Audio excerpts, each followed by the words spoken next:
Cool deal. What is going on, everybody? It's your boy AC Adam Caplan with the Adam Caplan MMA show, and I got my guy Marquis Johns. How we doing, man? Can't complain to you, Adam. How you been? I'm good. I can't complain at all. I'm happy to have you. It's crazy how the last time we spoke was almost the last time that the Creator Clash event initially happened. So, I guess we could call it almost a year later. We're connecting again, so I'm glad that we are. Absolutely, man. What a difference a year makes with this Creator Clash stuff, too, man, Adam. And honestly, man, these fights have just gotten better and better as time has gone on. And this past Saturday, man, was real fun stuff all up and down. It was a really good time. Yeah, I agree with that. So walk me through it a bit, Marquis. Being there at the event, how is it? How different is it from being at an actual, we'll call it professional boxing event? How's the vibe there? The fans, how are you treated as a media? We don't have to compare it necessarily to like a Showtime or a pro boxing show, but just give me the rundown.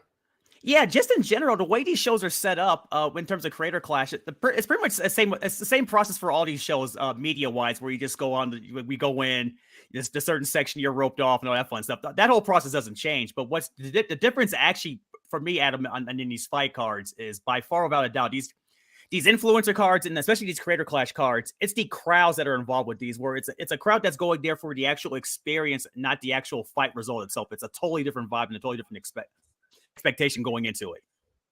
I agree. And you know what? It's nice to see a boxing event where the stadium is sold out and filled out for the first bout of the night, which we don't see in professional boxing, where really only the main event is the only part of the night that is busy and full. It's pretty crazy to see how most of these fans are able to stay entertained and in tune for about 5 to 6 hours, with influencer boxing fights.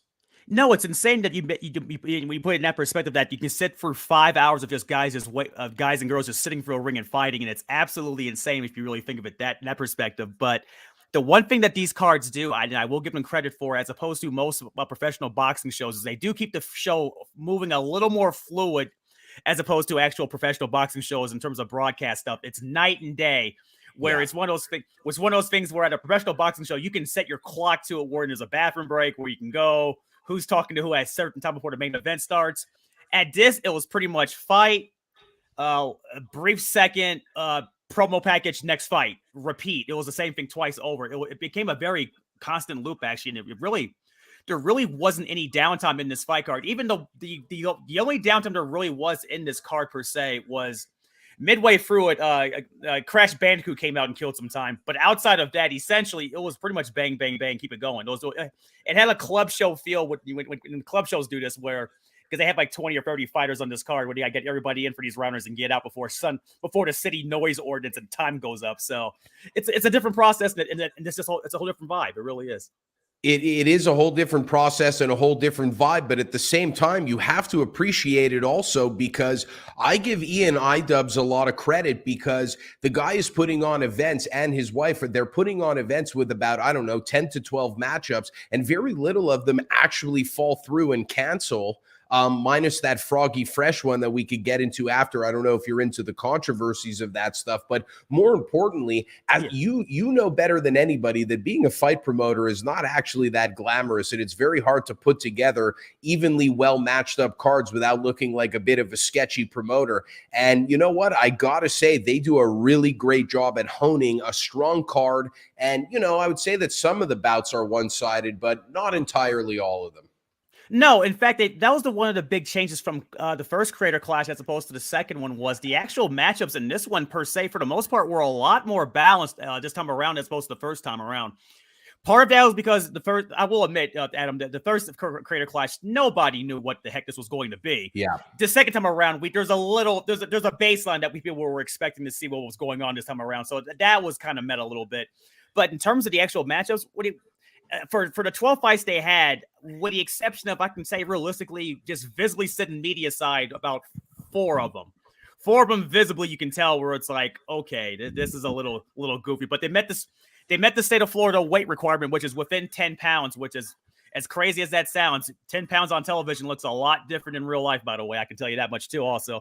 But it was mainly just a more even playing field in terms of it. And also, that I think part of that also happened as well, as I'm babbling here, is that they put a lot more time into it this time around as well. And that showed also in the ring more often than anything else. I mean, you're still dealing with, essential boxing novices. These aren't exactly folks who have professional fighters have a, heart-wrenching story that involves, the streets or a life-changing circumstance. These are clearly content creators that are doing this as on the side, or what I've realized for a majority of these guys, like Harley Morrison, for example, it's a body transformation kind of deal. So yeah, it's a body transformation deal, but it's also a way to revitalize their minds and careers due to the fact that they constantly have to reinvent the wheel with their content. You know what it's like. I know what it's like. Yeah. And, when you're kind of stuck in a box with a niche on what you've gotten famous for, it gets a little bit difficult to escape that. And I think that this influencer boxing thing is giving people the opportunity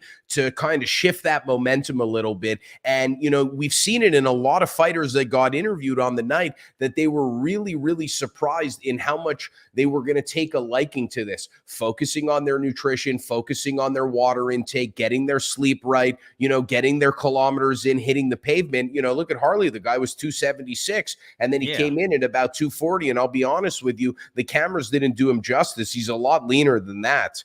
And, also at the same time, the way that I look at it is no, we didn't know what to expect from the event, but it almost seems it flowed so naturally, even in the first event from the first fight. So I got to say, I really tip my hat to them because I enjoy the Creator Clash shows the most out of all of the influencer boxing events, Misfits and all of that jazz, Happy Punch Promotions or whatever. I like Salt Poppy, but like the whole Misfits thing, I don't really get it. But I will admit that the Creator Clash YouTubers are probably some of the genres of YouTube that I have never and will never explore in my life personally. But what? I think that they put on, though, like a really great show. You know what I'm saying?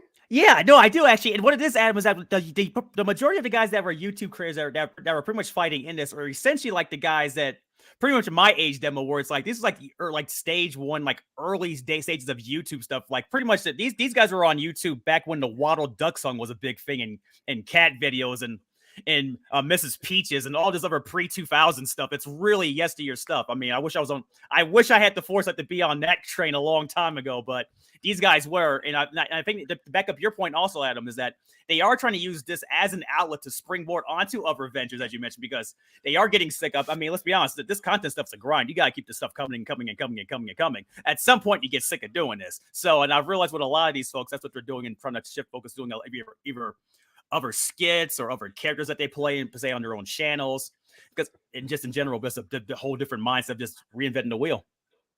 I agree with you on that. First of all, what's up, my guy, MMA Locker Room? What's up? What's this video about? Just tune in. We're talking a little Creator Clash too. I know it might not be right up your alley, but we had a great time watching the influencer boxing event. But what I will add to that, Marquis, I love the entrances. I love the crowd. I love the pop. I love the in-ring announcer. I think he does a good job. I'll tell you a few things that I don't like. I don't like the interviews before the fight, even though some of the content creators are putting out a couple of good one-liners before they go out there. I do find it a little bit weird because the hosts who are interviewing the fighters kind of have a role to almost antagonize them, which I find a little bit annoying. But at the same time, I got to say, and then the national anthem thing, I thought that was weak sauce also. But more importantly, though, what I'm a really big fan of are the entrances where some of the content creators are coming out there just to a little Tupac, just to a little bit of rap music and going out there straight and serious. And then you have people like Harley that are making it seem like they're Roman Reigns, or I don't know, I think he said Serpent Snake. I don't really go down that road, but for me, it looked like he was almost cutting a promo of being Roman Reigns or something like that, which I thought was great. So let's get into a little bit, Marquis, because I was on the Instagram Live last night for about 50 minutes with my guy who you're familiar with, Dunn and Corby. We had a great chat overall about the Creator Clash event. You guys could check that out on my Instagram Live at Adam Caplan MMA. And we had a great chat. We didn't really necessarily get into it by fight. We kind of just went all over the map, and we'll have fun with it, baby. So, but one thing I want to set the table with is my guy Nathan Barnett, Dad. Come Yes. on, man. 2-0 in Creator Clash. He gets on the mic after he calls out Seth Rollins.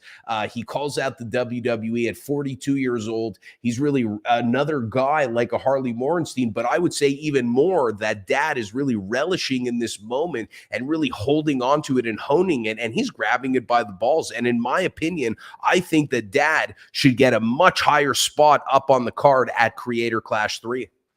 Well, my biggest concern actually to piggyback your complaints, Adam, with Creator Clash 2 in terms of like some of it being a little overproduced, and I can see that for sure, especially with the whole segment and the way they ran in with it, because everyone the post fight had a promo, they had a skit or some sort of double entendre or a run in, or it became kind of NWO 1998 for me too. I see your complaint on that, but my biggest complaint actually was. I was cool with some of it. I was cool with some of it. Sorry to interrupt you. For me, the biggest thing that turned me off was the Crash Bandicoot thing. And then the American Anthem. There was a couple of things there. The promos before, it wasn't like, I get it. It was very pro wrestling-esque. But you have to understand that a couple of these folks are shitting bricks. And like, you know, I find it like that part was a little rough. But go ahead, Keese. Let me know, baby. Yeah, no, I'm gonna piggyback your point. Then actually, my biggest thing that I thought was is that Dad didn't lead off this card, because you can make a case honestly, and because I was at the first one, and where Dad in that 22 seconds was absolutely bonkers, and the crowd was pretty much on tilt after that fight from fight one. You can say the same case for this fight card as well. He fought third. After that third fight, this crowd didn't shut up the entire night. It was one of those kind of things where I kind of am still trying to figure out how come Dad didn't lead this off, but. Outside of that, and a few things that you mentioned with the some of the skits didn't catch on to me. I mean, maybe because it's not for me and I didn't get it, which is fine. But it's like, all right, you know, but case may be. And I will admit, some of the pre-fight interview stuff, which some of it was kind of genuine, but I will admit some of it was kind of sticky. But I think that's because that's part of their YouTube cut. That's part of their character kind of thing. It's kind of a weird. It's kind of a weird fourth wall meta thing, but that's over my head too, man. But everything else was pretty much fine for the most part. But yeah, Dad honestly is an adrenaline junkie. To also answer your question here, him calling out WWE that he got a contract makes a lot of sense, by the way, because I talked to him before the fight. That guy is just naturally that wired, that hyper, and that adrenaline fuel. That's just the way he naturally is on a constant basis. Where it's like, even in his videos, he says that's just a normal Tuesday for him. So it's like, okay, I can see why they called him on that. It's really funny though. Yeah, he's definitely an adrenaline junkie. He does basically everything balls to the wall. I don't even really watch his content, but I just love his energy and his tenacity in the ring. And I have a soft spot for some of these YouTube content creators. I don't know like how popular Dad has been. I'm a bit of a casual in that regard, but yeah. I look at, I look at Harley, for example, who was a pioneer of YouTube and was popular in 2017 all the way up till, I guess, 2017, where things started to fold or whatever. And he's done great things in between that and whatever the case may be. But, this boxing thing really seems as that second coming and that opportunity for some of these content creators to get back in the saddle. And that's, again, what I really love it for. And I really think Dad is reaping the benefit of it. And at 42 years old, he needs to find a way to get out there even more, because I think he's a great character in the space. I think what Dad should start doing is try to attach himself to an actual pro MMA fighter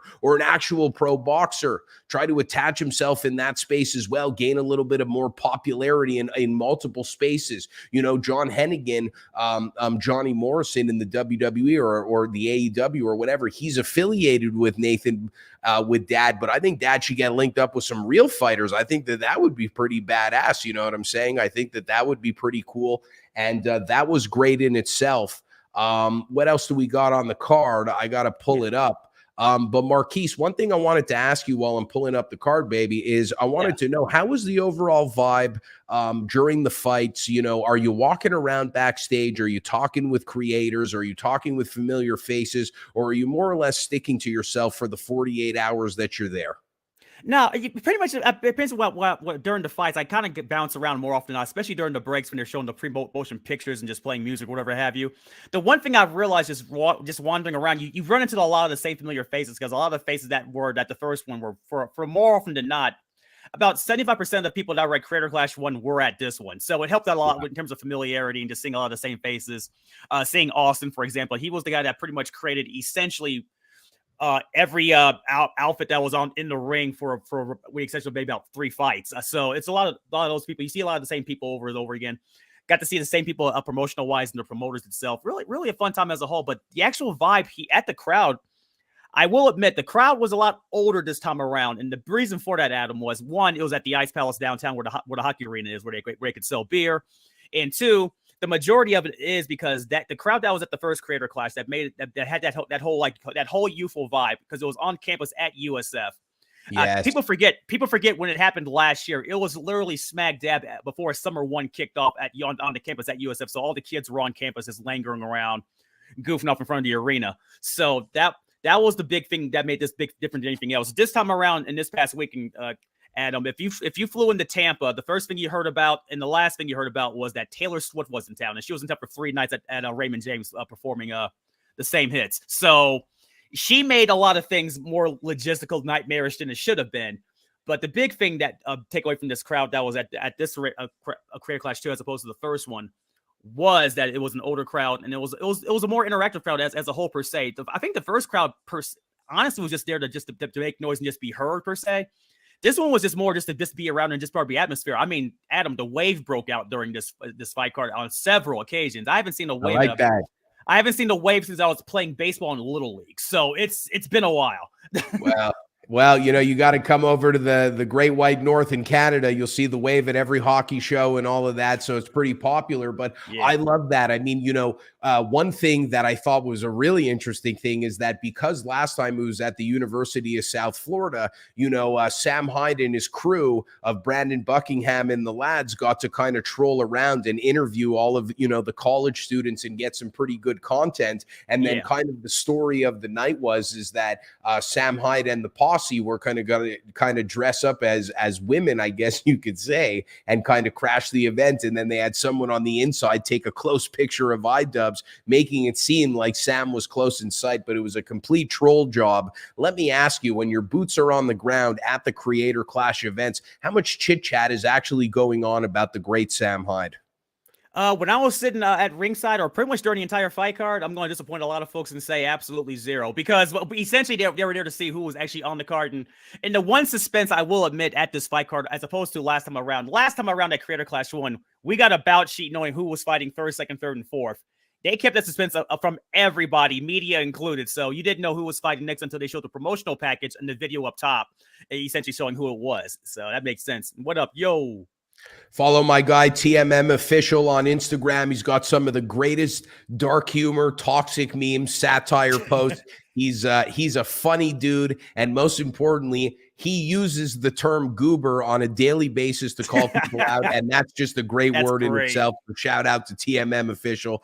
And okay, so I'm happy to hear that, Marquis, that there isn't too much drama in the stands and talking about it, but obviously there's a lot of separation between the fans and the actual content creators. You know what I mean? The fans and the content creators really have a weird relationship in the sense that, they need the fans until they don't need them. You know what I'm saying? Which is a little bit of an awkward thing. But one thing I wanted to bring up, Keith, and I hope you don't mind me calling you that, but I was wondering, for the female fights, I find to an extent that a lot of them are one-sided, but that does happen in the guys too. But more importantly, man, when always on those one-sided fights, there's one female fighter that gets in there, man, and really actually shows us that they took a grasp and a liking to boxing and are really proving something of themselves in there. I mean, it's really fun to see.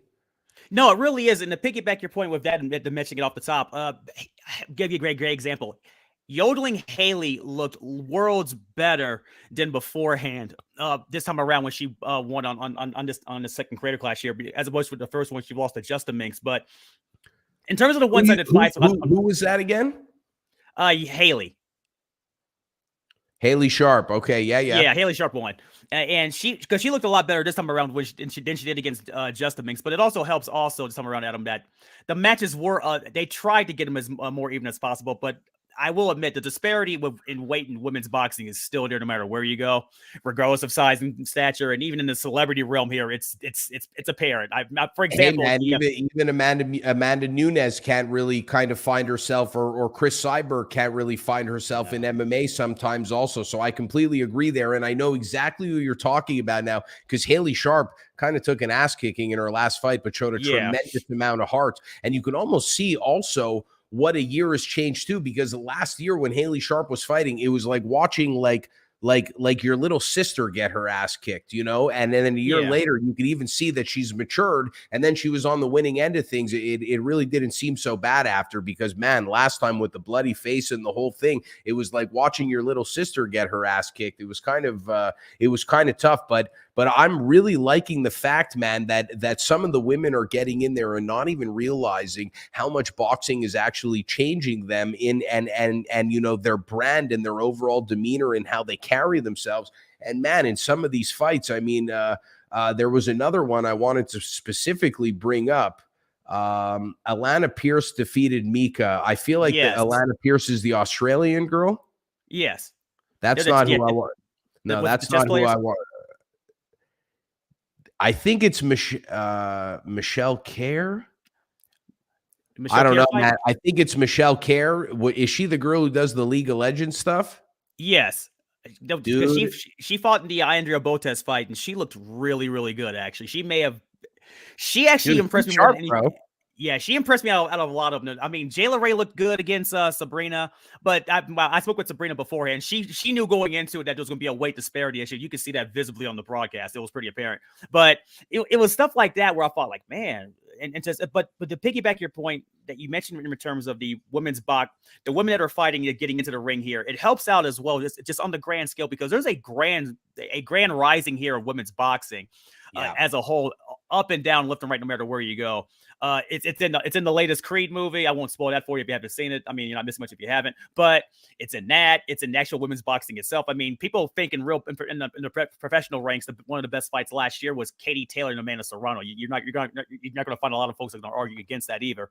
So it's a big groundswell, and it's a big kind of renaissance in terms of that. So it's a great thing, and especially with these content creators, because they all have big followings already, which are already pretty much bigger than any big time boxer, with the exception of Serrano and Katie Taylor. Now, and to piggyback the text, no, I don't. But it was one of those things that I really love. That it's fun stuff. But no, the women in this fight took this seriously, and the big thing as well that you can pick as a whole, up and down on this fight card, even the fights where they got stopped early. The footwork on the fights on this is something that's a lot better than I've seen in any club shows on more often than not. So they really did put the time to work on all of this. Yeah, I agree with you there for sure. Let me ask you, Marquis, from a purist boxing fan and reporter who's been in the game a long time. Yeah. What do you think about the overall coaching abilities of most of these creator clash fighters? You know, we'll call them like off the top of your head. Who are your top three? Who do you think were the top three most well coached fighters on the night for Creator Clash 2? The biggest ones I saw, actually, because the media side was on the corner of the red corner, and if you watch Creator Clash 2, essentially that was the corner where pretty much all but like two fighters won essentially on this fight card. So you can hear the instruction saying who was responding and who was reacting pretty well to it. I thought in the opening fight that Jack looked, despite getting the bloody nose on the way out, that was running, they put it on his Twitter page, his social pages. I thought he took the best in terms of instruction, because he kept it simple. He pretty much let the jab out and followed with the overhand right, which was pretty much the blueprint and game plan for every victor on this fight, by the way. Or if you stick the jab out and then follow it with a punch over the top, you win. You know, it sounds like boxing 101, because, well, it is boxing 101, and that's how you start. Jack Manifold's fight was actually one of my more favorite fights of watching, and I was glad because it was one of the first fights of the night. Off of the top of my head, if I'm going to choose some of the most well-coached fighters, I got to go selfishly, and I actually truly believe this, with Jesse Thompson, with Harley Morenstein, a professional boxing coach who's coached a wealth of pro boxers, who's been in the game since he's about 6 years old or 4 years old. He lives and breathes boxing. He's got a beautiful gym out here in Montreal. I definitely rate him. I got to go with John Randall Hennigan, who had Josh Barnett, one of the first UFC heavyweight champions, if not the first, which I Yeah. thought was pretty cool in itself. Well, Hennigan's entourage was pretty cool as a whole. I mean, he had Hacksaw Jim Duggan, his wife Taylor Valkyrie, Vic Joseph, out of all things. It was fun stuff. Yeah, absolutely. And then, I got to say, I was really happy to see Tony Jeffries getting an opportunity to run the commentary a little bit. Tony Jeffries is from Sunderland, England, who had a professional career kind of cut short due to breaking his hands. He was a tremendous amateur boxing fighter as well. I believe he was an Olympic bronze medalist, and he opened up a tremendous gym in Santa Monica, California called Box and Burn. And, this is the perfect market for him because his whole thing is about taking people that want to love boxing but don't necessarily want to be pros, but want to have more or less what we would like to call a white collar boxing situation. And then you put Tony Jeffries in the commentary team. It's beautifully built for this. And you could see that he even had Michelle Kerr on his in his gym, who was great. But it wasn't Michelle Kerr, by the way, who I was blowing up before, who did good. It might have been JL Ray. It was Jayla Ray. Yeah, Jayla Ray looked good too because she came out blitzing in that first round. JL Ray, I can't even speak. That's so funny. But that's who I thought was impressive. But I absolutely think that Tony Jeffries is just built perfectly for the commentary team. And let me ask you, did Creator Clash already have Wade Plemons in the commentary team, or was him getting released by Misfits a perfect opportunity to slot him in? No, I think everyone's overthinking all of that. Actually, the folks that ran Creator Clash this time around are pretty much in conjunction with Misfits, so it's pretty much a hand-in-hand kind of handshake kind of deal. So, essentially, he was available, so they brought him along for it. Okay, that makes sense. I like that. Yeah. I love Wade Plemons. I think he does a great job as well. I thought he paired well with Tony Jeffries. I thought that was great. Now, let me ask you, why don't you talk to me a little bit about the Myth and Hundar fight? Because this guy Myth is getting a lot of credit. And, between me and you, my signal was a bit choppy, if you catch my drift, so I didn't catch that fight. Why don't you break it down for me? No problem at all. No, the one thing with Myth that by far in that Hundar fight was Myth had easily the loudest knockout of the night, and that's one of the biggest things in the takeaway from Creator Clash 2 this time around, because when he dropped Hundar, that FUD was pretty loud. Yeah, I'll give Hundar credit for actually getting up. And normally, if this was an actual pro bout, they probably could have kept these things going. I will admit this time around, Adam, they gave the hooks were a lot shorter on these fights this time around. Maybe because they didn't want Dad versus Matt Watson part 2 this year. So I understand that. Or Haley versus Justin Mix as well, because Justin Mix did bust her for about 3 rounds. So they were trying to avoid a lot of that this year. So he probably could have went, but nonetheless. But I really thought Myth looked really good, because the shot he hit him with that knocked him down was just it was more surprising, because that angle that he knocked him down with, that was also media side in front of all of us, so you could hear the FUD. It was impressive. Yeah, it definitely was impressive, and he's got a good look to him. He's got a good size. I think that Hundar kind of got the short end of the stick by getting matched with him, because he's not quite athletic. He's kind of, he's an older, brutish guy who knows how to take a punch, and that was a tough matchup in itself. But that poses for some difficulties as well. And I gotta call it out, because there's one guy that I did not want to see on this card, but he did make the card. Leon Hart. I mean, I love the content. I love the nostalgia. The greatest of all time Pokemon content creator that has ever existed, the voice actor, the lawyer hailing from Dallas, Texas, gets in there against Crank Gameplays and, got cranked and basically removed himself from a sticky situation, in knowing that he got buzzed and just took the standing TKO and dipped out of there.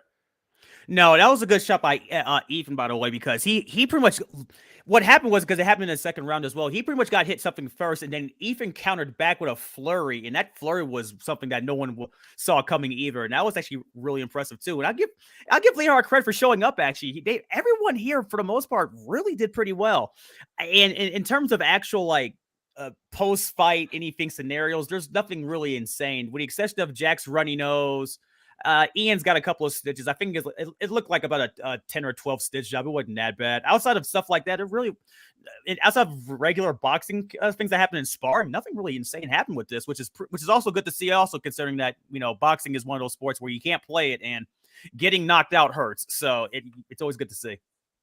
Yeah, it is always good to see. How do you think the Florida State Athletic Commission is driving towards this? Because sometimes it seems like, especially the female ref, I love her, man, because when she's reffing those fights, it almost seems like she's laughing at these fighters at the same time, because on every other weekend, she has to get in the middle of some pretty crazy situations. Yeah. But this one is chaotic in a different type of way. Yeah, no, this was in terms of the Florida State Athletic Commission. They have a ball with these fights. I want to say her name was Sparkle, is the lady the female ref that was on the female fights, and Charles Taylor, the black bald guy that looks similar to me here. He was at this fight card as well. Those guys, these are Florida State regulars at this event for the most part. So these guys have been calling fights probably since boxing's been invented at this point. So it was a lot of regulars in terms of the Florida State folks. They're having a ball with this, and a lot of these folks were also there at the last card too. So they pretty much know what was going down in this scenario. They're used to the shenanigans. In fact, I can give you a great quote as well. In fact, in the one fight that she stopped where she got punched on the way back, she said that was a pretty good shot. She can't confirm it because she walked by his media side afterwards asking, like, did you see the shot I took? And I was like, yeah, we all saw it. How did it hurt? It hurt. So yeah, I can confirm that for you also. It was a fun time for everybody all around. Yeah, I definitely agree with that. So let's move along on the card. Yeah. We got John Randall Hennigan, Johnny Morrison, Johnny Nitro, Johnny Wrestling, Johnny Drip. Johnny Boxing. Yeah. Defeating Montreal Zone, Dollard Zone. I drove by Harley's parents' house. I saw Harley's car parked in the driveway right now while he's in Tampa Bay, Florida. And, he came up a little bit short, but it seems to me that his head is held high. He's happy about the situation because he got to get in there with a legend of professional wrestling that he grew up watching, clearly took a little bit of inspiration from in his overall look, choosing to have the long, wet, curly hair in the ring, very WWE-esque, very WWF-esque, actually, and, goes in there and fights a very tough fight. Keith, I'm going to let you get into it first. I want your opinion on what you thought of the fight and first I want how you actually thought the fight was going to happen, and then I want your thoughts about what you saw when it did happen. You know what? What I thought what was going to play out kind of played out in the ring, actually. I didn't know in terms of cardiovascular strategy who was going to do what first. And what happened essentially, and in terms of boxing analysis, the easiest way I can explain this to you, Adam, is this. Essentially, what Johnny Drip's strategy against Harley here was pretty simple. All he would do was wait for Harley NBA Jam style to run out of turbo, and then he would just run him against the ropes like Street Fighter 2 and play Chung Li against the corner. That was it. So, and that worked to perfection. It got him knocked down in the first round, and it got him the second one. And that was pretty much the game plan that he fell back and forth. And pretty much in terms of epic mealtime losses, Harley's been taking this in great stride. He was running around post-fight saying how much of an honor it was, actually, and he looked fine. There's no shiner, there's no weird thing. He actually said it didn't hurt. He didn't expect it to, in fact, his exact words to me was he didn't expect it to be as fast or as many or as fast as it was, but he said he's fine. So I thought that was really impressive, actually. So it was a good time all around. But I thought Harley's game plan, I didn't know how he was going to come out with it, but once Hennigan withstood the storm, he just pretty much countered back and just pushed against the ropes. Well, I didn't really think that there was enough of a storm on Harley's end to really withstand. I think that because Harley is so well coached, and I had a feeling that he was going to utilize his lateral footwork and his jab, there was a few moments where he was able to get his jab off. But unfortunately, when you're fighting a bull in a china shop and you're at one of the more beginning greener stages of your career, a pressure fighter is one of the most difficult fighters to fight for two reasons. One, because when you're getting pressured, you're on the back foot, and it's very hard to get your punches off when you're on the back foot, because when you're hitting pads, you're always on the front foot more or less, unless you're specifically drilling for it. And then number two, another reason that is too, is because when John Hennigan is coming forward like that with all that pressure, it's also because there's a nothing to lose mentality in there, Yeah. which definitely does cause a little bit of difficulties to fight against. So it kind of sucks seeing him get knocked down under the ring and the whole shebang, but he treated it really well and he's handling it like a sport. But he did put out a tweet that he was crying in the locker room. Did you see him emotional? Was he emotional at all in a disappointed sense? And another thing too is like, do you think that sometimes floating around and buzzing with happiness after a fight and being just so humbled and honored is also a way of kind of masking some pain? Or am I reading into it too much? Because this is Creator Clash and it's a whole other ball game.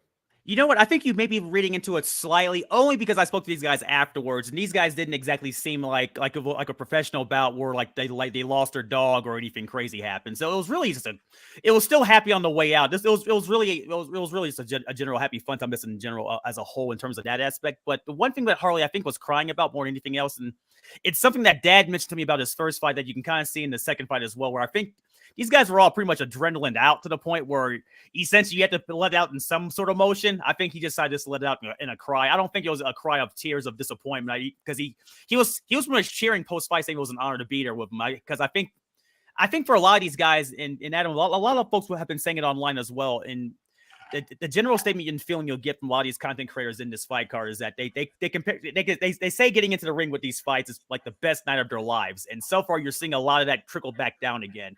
And by far, you can just see just the excitement as a whole, just being here for it. It's really cool. Well, that's the beauty of having a guy like you with his boots on the ground at the event. You kind of get the nitty gritty and the inside, because I think of a competitor in myself and I'd be gutted at the defeat. And, at the end of the day, you're still fighting in front of 14 to 15,000 people. And it does say for something, especially at the fact that when you look at the backstory, I don't know if you read into it, but Harley was actually the one who was more keen on the matchup than John was, which made it interesting as well. Let me ask you a question, Keese. Yeah. If he didn't fight John Hennigan, who do you think Harley should have fought? Or who does he fight next? I know that he called out one or two fellas and neither of them were interested, so his options are very limited. But let me ask you, who do you think we could have maybe put in there, or who will be in there next? You know what? It's got to be another heavyweight, because the big thing that sticks out from Harley is that he's 6'4". The guy's huge, so it's got to be a heavyweight by far. And that was the big thing, regardless of the transformation or not. He's still a big guy. So I didn't hear any other random names in terms of being selected or any alternates on this. I think the guys that they had on this were pretty much set. I just know that I know that the people that were available first time around got first cracks, that declined, that didn't want to show up, didn't. But outside of that, I didn't really hear any outside of names. But I'm trying to think with you, actually, who could it be? Because the one thing that I will admit that they tried to do with this fight card at Creative Clash 2 is they called out a lot of names of just random people in general. I mean, we all saw John Hennigan win. He's not fighting KSI next, guys. So we got to just lower the expectations a little bit with stuff like that. But it's fun to hear him try it out. Nonetheless, I don't think it's going to happen. But it's always cool to see. I wonder what name-wise, to give you an answer, to answer your question, I only could think of something along the lines of, because these guys do work with Misfits. Salt Poppy's been a name that was flown around ad nauseum around the arena during Creator Clash 2 for one reason or another. So I don't know Harley? For Harley, no, but he's just one of the names that they kept floating around for one of these matchups, either one way or another. I don't see him getting Harley. I think Harley's too big for that. But yeah, because I think some people say like super middle. Yeah, because Harley's fighting at like one. I think he came in at heavy for this one, so yeah, there's no chance. So yeah, I think that Salt Poppy might be too big. I don't know who it could be. Is a very interesting thing. Maybe we get a little bit more creative. We look down the athlete space. Maybe we fight a basketball player. Maybe we fight I don't know, maybe another pro wrestler. I mean, there are a couple of options there.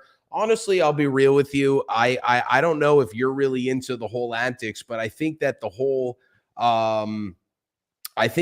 final boss that would actually be pretty crazy would be Harley versus Sam Hyde. I think that would be insane.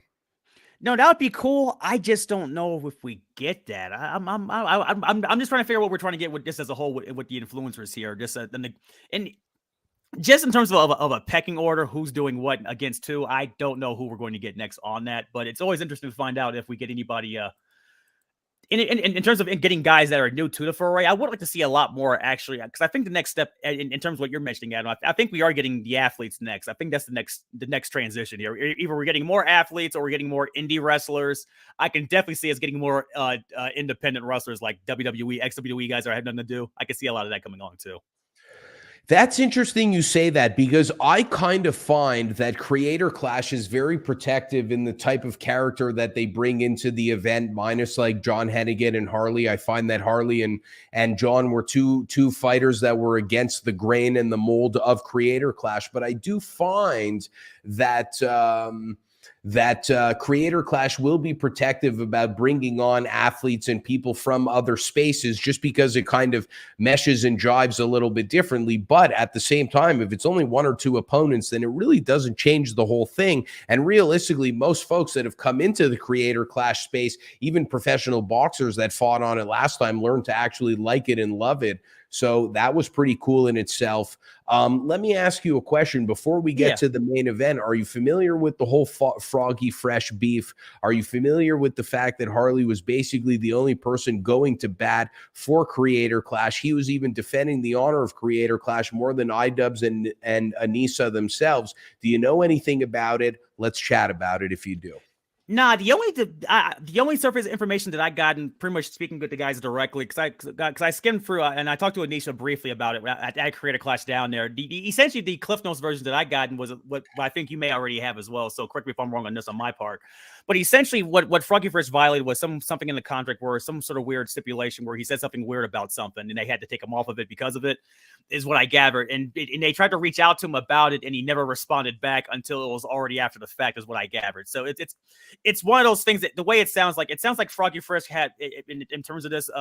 Creator Clash was the repo man taking Froggy Fresh's TV away. And by the time they took the TV away, Froggy Fresh realized that the house was gone with it. So that's the way it kind of reads out, just playing out online as a whole, just skimming through it. But that's about as much intel that I have on it. Was there anything that I missed detail-wise out of that? Because in terms of what Harley mentioned, because he was the only one really just pretty much talking about, because I will admit also with Harley on that, he was pretty much one of the more active people just in general to promote the card. Not too many other guys from Creator Clash were really promoting the card as hard as Harley as well. So I'll give him credit for that as well.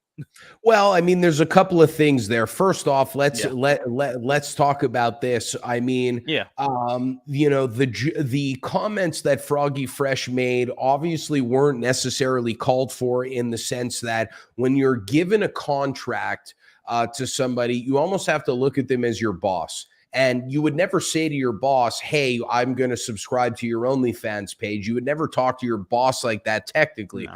But I think in today's day, in the space that we're in, and also especially the space that these content creators are in, even more than us, are a little bit more out of touch with that authority hierarchy, because realistically, they're just like, okay, in this small instance, you have authority over me because you're giving me a contract. But reality, there is no authority hierarchy, and they kind of exercise that in that manner, if you catch my drift. And another thing too is like, you know, Harley was the only one going for bat, and I understood his argument and what he was saying, because essentially what he was saying is that they went against Froggy Fresh, breached the contract, and if you breach the contract, you're deemed to get terminated. And I get that. That's all he was saying the entire time. Kind of took a Marshawn Lynch approach by kind of like, I'm only here so I don't get fined. That was kind of the same things that he kept taking, except a couple of times they tried to mix his words up and it got a bit confusing. But ultimately, what I find a little bit strange about the whole matter is like, John Hennigan was the one that actually said, I did this for making money, and everyone else is talking about this for charity. And like, I don't want to speculate or anything, because like, I know Harley's like a great guy and I love him, and he's been doing it for MS and the whole thing, but like, he's obviously getting paid for this, no? Oh, no, everyone's getting paid for this. There's no way about that. No, what it is that to mix the wording up, because the word, you mentioned the word charity boxing event, the word in front of it that's missing is net charity proceeds. That's the whole gray area that's missing out of this word. The money is going to boxing charities and everything along those lines. But like any other charity and any other business and or administration, there's costs and everything else involved. And in this case, the administrative cost is, of course, the participants in Creator Clash fighting. So, it's things like that. So it's nothing along the lines where it's like, oh, these guys are skimming away from the charity. It's not one of those kind of deals where it's they're stiffing, they're eating the Christmas turkeys for Christmas kind of thing. There's none of that going on here. It's more of they're giving the net proceeds to charity after they pay the people that participate in the event kind of deal. So listen, and they absolutely deserve to get paid. I mean, this is one thing that people forget is they work their asses off to build their channel and their notoriety, and they put in a lot of hard work and determination in other spaces, and then now they've carried it over into the boxing space, which is why they're getting so popular. So let's get into it. Alex Wasabi versus iDubbbz. What a great fight, because Alex Wasabi went up 2 rounds looking smooth and crisp. Almost looked like a mixture of like Bruno Mars and Mario Lopez in there with his look and his demeanor. And, he was young and fresh and fly. But then in that 3rd round, iDubbbz took over with the pressure, but literally didn't land a punch. And then in the 4th round, it was a little bit too close to call. I was happy with actually giving it to iDubbbz. I'm happy with the decision ultimately, because I don't think in the rounds that iDubbbz won, he landed enough punches. He just controlled the pace and the pressure due to the fact that Wasabi was tiring. But ultimately, I thought the fight was great. It was really entertaining. What did you think about it? No, it was a real fun fight, and especially for a pro debut and in terms of an actual pro fight, this was actually legit. I had no problem with this at all, actually. And one of the few things also, it's funny you mentioned also Mario Lopez in terms of demeanor. Wasabi was training at Wildcard Gym out in LA, well known for having Mario Lopez just swing around every so often. So that you may be onto something there. But in terms of Wasabi's technique, essentially the big thing that he had over iDubbbz, and this is the second fight in a row I've seen iDubbbz do this, where it's like iDubbbz was either looking to throw something, but he never follows up with anything, and he doesn't have the hand speed to counter anything that's being thrown back at him. It was the difference between this and what Dr. Mike was doing. Dr. Mike was kind of boloing him a little bit with the whole elbow thing, like the first 2 rounds of that fight last go around. That was kind of ridiculous. But this time around, it was just pretty much Wasabi would just wait for him to throw and throw once again the overhand right counter. That was the go-to. So I thought pretty much Wasabi won this 3 rounds to 1. You can give the 4th to iDubbbz. I thought he pressed the action better. I mean, it was kind of a toss-up. But no, I thought it was it's one of the few times I can say this with a straight face. The judges got it right 39-37, and especially with the Florida Athletic Commission, which is well known for not paying attention to things. So, I mean, all as well. Florida's a lot better than Texas, I'll tell you that. But I gotta say, I gotta say that I definitely agree with the decision. I think they got it right. Listen, the thing is for me, and I've been very critical of it in the past, iDubbbz's coach, Bonafide Boxing, is getting a free friggin' ride out of this entire thing, because I think due to the fact that Ian's girlfriend, Anissa, has great success with hitting the pads or the paddles with Bonafide Boxing, and I think that, Ian has been able to improve with him as well. I think that they do have a gay old time together, but I do think ultimately what it comes down to is like, I don't think that he's a good enough boxing coach to be able to teach him the fundamentals in actually protecting himself. Because if you look at the amount of damage that Ian is actually taking in order to come forward and even try to remotely win a round, it is far and way too much. Well, it's that as well, and I will also give a credit as well in terms of Ian as well. In terms of just natural, just general ability, I think we're at the point where this is as good as Ian's going to get, and it only goes down from here. And one of the things with Ian as well is that he's good at what he does, which is at this point he's good at movement. I don't know if it's actually just good in terms of analysis and breakdown. I don't know if he's going to have the actual. If he has the fundamental makeup to stay consistent, because the big thing that he had in this fight, that was a problem, like with a lot of them, and it's a big problem with a lot of fighters when they're tired and fatigued, they keep their hands down, and that's when you get hit the most, and that's usually the subject of a lot of these things. And that's what happened with iDubbbz in this one. But that and also he's also up there in age. I think isn't iDubbbz like about 39, 38 actually? It's not exactly these aren't spring chickens fighting either. That's the one thing as well. We're in terms of pro fights. I get you, but he's also not fighting, Ryan Garcia at the same time where we really need to worry about it, because, if Harley wasn't a heavyweight, then we'd bring up the age factor also. I don't think that age should necessarily got brought up here. I don't think that iDubbbz does hold his hands low, but I think his biggest problem is that he blocks punches with his face.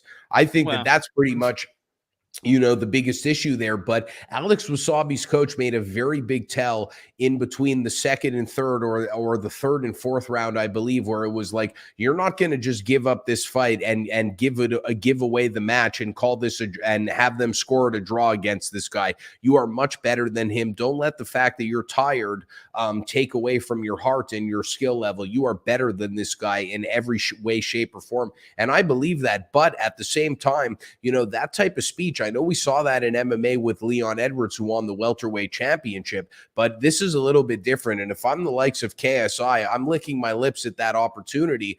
But, I'm not really too hot on KSI as a boxer. I don't really think that he's that good at all. But Alex Wasabi did indeed show that he does have holes in his game. But let me ask you, Marquis, before we wrap up, we got a couple of minutes. What's next for Alex Wasabi, and what's next for iDubbbz?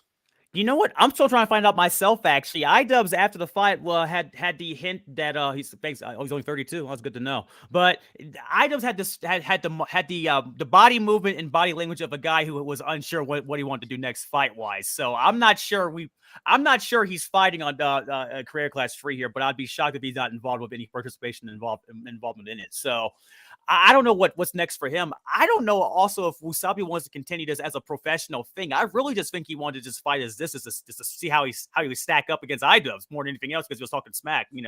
Trash talk leads to trash fights, but we got a good one out of this one instead. So that usually helps out. So, but I don't know if he's willing to pursue this as a professional thing. And these two are also at 168 pounds.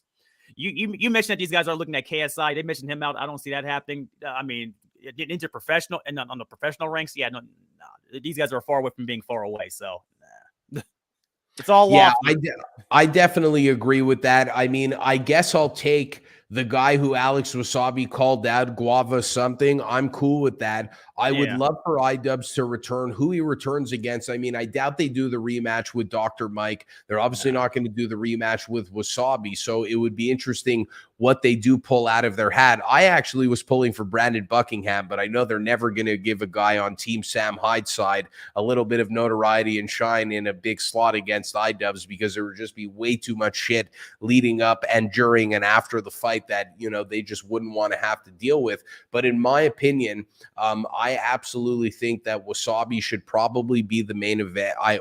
Absolutely, and then probably, that doesn't make much sense. I think that Alex Wasabi should be in the main event of the next Creator Clash #1. I think that Harley should keep the theme of being in the co-main event. And I absolutely believe that Dad should be on the second half of the main card. I do know they like to get a female fight in there before they get to like the last 2 or 3 fights. I think that in the top 5 bouts of the night, it should be Wasabi, Harley, a girl fight, iDubbbz, and Dad. No, I can't argue with the order of any of that. My thinking is, as long as they have, personally, I really do believe that the way Dad's style just works out matchup wise, whoever they put him up against, I think that has to go first, because it's just going to be that it's that level of energy that he just brings into these fight cards that just gets the ball rolling. And that was the big thing I could take away from that, just in Dad as whole. But no, I don't disagree with any of those names that you just mentioned at all. I definitely agree. Marquis, before we wrap this up, baby, any final thoughts? Yeah, truth be told, Adam, this was a real fun time. The fights were better this time around. Parts of it were a little overproduced. I mean, parts of it I thought weren't interesting. To big of your point earlier in the show, you mentioned the national anthem. I think that's the running gag now, because that's the second national anthem in a row. The first national anthem, the guy caught the mutes and classic quiet version where the entire arena had to pick him up the first time around.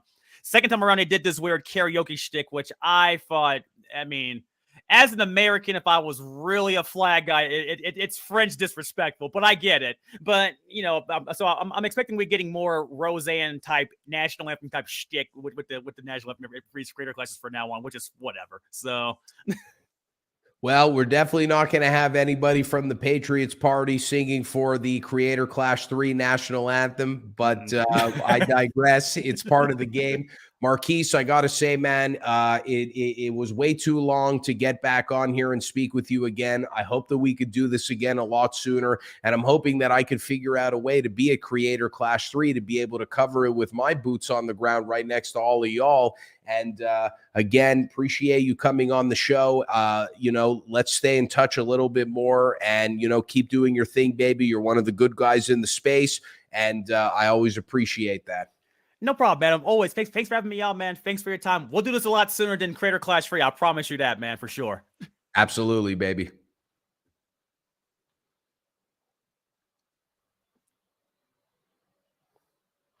What's going on, everybody? I hope you like that live stream. We're at 54 minutes right now. We're going to take a little bit of a break, and then we're going to get right back into it. I'm going to have my guy, Cade Morehouse. We're going to be talking a little bit of MMA. Stay tuned, baby.